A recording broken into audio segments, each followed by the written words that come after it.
अस्सलामुअलैकुम वरहमतुल्लाहि वबरकातुहू। मैं हाफिज़ इस्माइल आपका मेज़बान और आप देख रहे हैं पब्लिक वॉइस टीवी। चलिए नाजरीन, आज की एक अहम खबर की तरफ हम रुख करते हैं। 22 करोड़ की लागत से नागाइदले डैम को असर नौ तामीर करने का मंसूबा। सामाइन तालुका चिंचोली के कस्बा नागाइदले में मौजूद तालाब की नाकिस तामीर से एक बार फिर उसकी हालत बदतर से बदतर हो चुकी है। कई मरतबा बारिश की वजह से डैम को काफ़ी नुकसान पहुंचा है और किसान हजरात भी इससे होने वाले फ़ायदे को एक माना में भूल ही चुके हैं। गुज़िश्ता में भी इसकी मरम्मत की गई थी लेकिन नाकाफ़ी रही। अब एक बार फिर इस डैम को असर नौ तामीर करने का मंसूबा बनाया गया।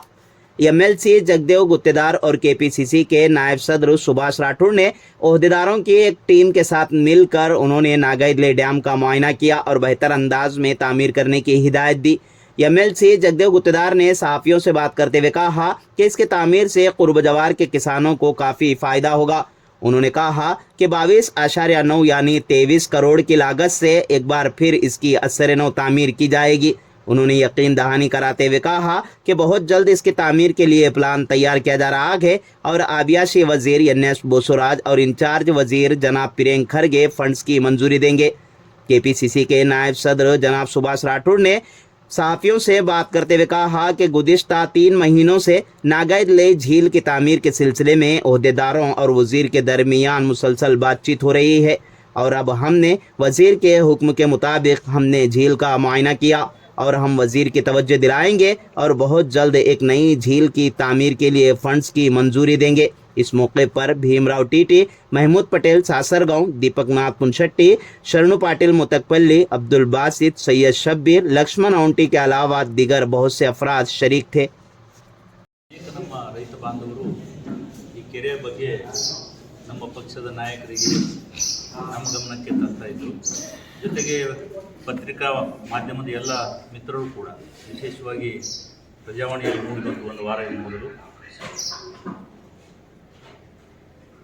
ಪತ್ರಿಕೆ ಮುಖೇನ ಮತ್ತು ರೈತರ ಭಾವನೆಗಳ ಮುಖೇನ ನಮ್ಮ ನಾಯಕರ ಗಮನಕ್ಕೆ ಈಗಾಗಲೇ ಇತ್ತು. ತಮ್ಮ ಲೇಖನ ಬರೋಕ್ಕಿಂತ ಮುಂಚಿತವಾಗಿ ಕಳೆದ 3 ತಿಂಗಳಿಂದ ನಾನು ಮತ್ತು ಜಗದೇವ್ ಗುತ್ತೇದಾರ್ ಅವರು ನಮ್ಮ ಇಲಾಖಾ ಮಂತ್ರಿಗಳ ಜೊತೆಗೆ ನಿರಂತರ ವಾರ್ತೆ ಮಾಡ್ತಾ ಇದ್ದೇವೆ.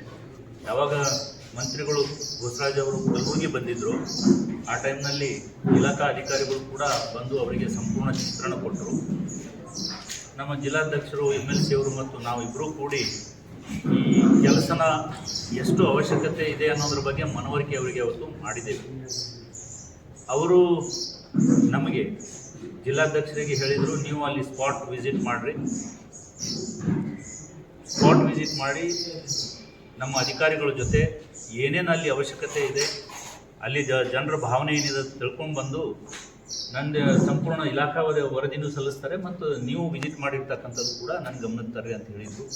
ಹಾಗಾಗಿ ಇಲಾಖಾ ಮಂತ್ರಿಗಳ ಅಭಿಪ್ರಾಯದ ಮೇರೆಗೆ ಇವತ್ತು MLC ಸಾಹೇಬರು ಜಗದೇವ್ ಗುತ್ತೇದಾರ್ ಅವರ ನೇತೃತ್ವದಲ್ಲಿ ಇಡೀ ನಮ್ಮ ತಂಡ ಇವತ್ತು ಭೇಟಿ ಮಾಡಿದ್ದೀವಿ.